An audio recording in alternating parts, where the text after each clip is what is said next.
Hey gang, it is time for another edition of the video of the day. Um, you know, our military does not get the respect it deserves. And there have been some times when they probably haven't got the respect they deserved a lot. I know a lot of our soldiers that came back from Vietnam, they kind of got the cold shoulder when they got back because of how people here in the United States were feeling about the war. And or the as they put it, the police action. Okay, I'm sure our soldiers that come back from Vietnam will tell you it was not a police action, it was a war. But my friend on Facebook had posted a picture of himself with a bunch of his guys. I think it was from the Air Force, somebody retired. He showed a picture of himself with a bunch of them. And that was the first thing I put on there. The first thing I thought when I saw it, I thought, thank you for your service. And I've gotten into the habit of doing that. My wife and my daughter and I were out, and we were having dinner at a place. And the guy sitting across the way from us had on a hat that he was in the military. I don't remember exactly what hat, but it indicated that he was in the military.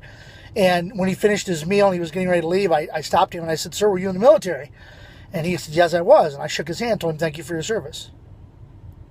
And I've gotten into the habit of doing that everywhere I go. If I see somebody that has on a shirt that indicates, they may have been in the military, or if they have a hat on that indicates they may have been in the military, or if I happen to be just chatting to them and it comes out that they were in the military, I always shake their hand and tell them, "Thank you for your service."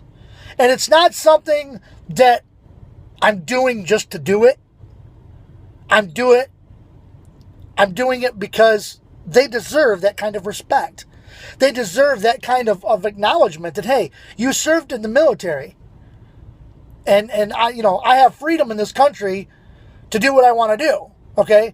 I pulled into this parking spot that I'm in at the truck stop yesterday. All right? And I'll be here tomorrow morning before I leave to go pick up my load. I've been here all weekend. I have the freedom to park in this parking spot for as long as I want to. I have the freedom that I could park here, or I could have went up around the corner to the Pilot and parked up there if I don't wanted to. Okay?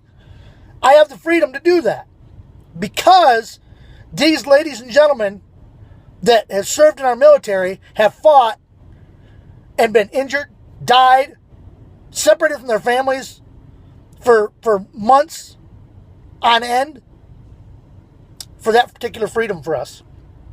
It's very important. So I always make a habit of thanking them. And so this is going to be a short one today, but I got to tell this story. I'm sure I've told it before, but it brought so much joy to me as well as the person that it happened to. I love this story, and I got to tell it. I was at a McDonald's. When I used to run for Chieftain, there was a McDonald's in Kingdom City, Missouri, that had truck parking in the back.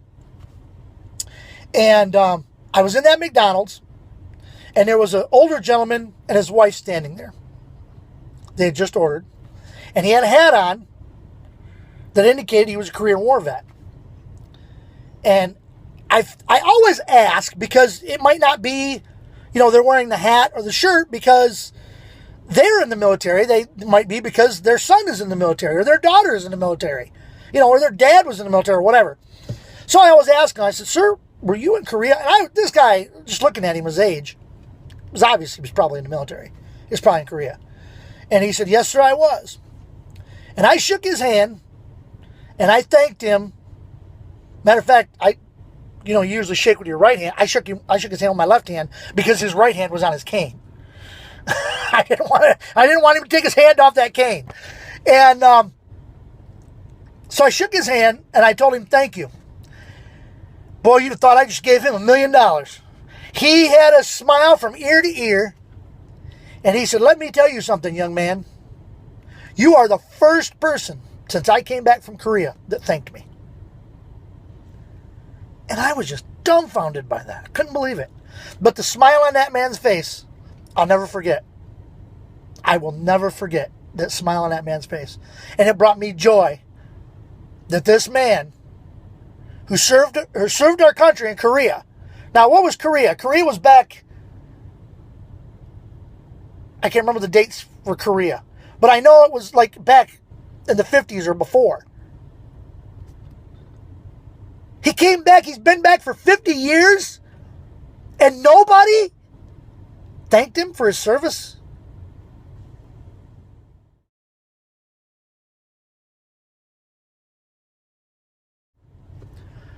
Okay, gang, that's going to wrap up this video today. I hope I've made my point.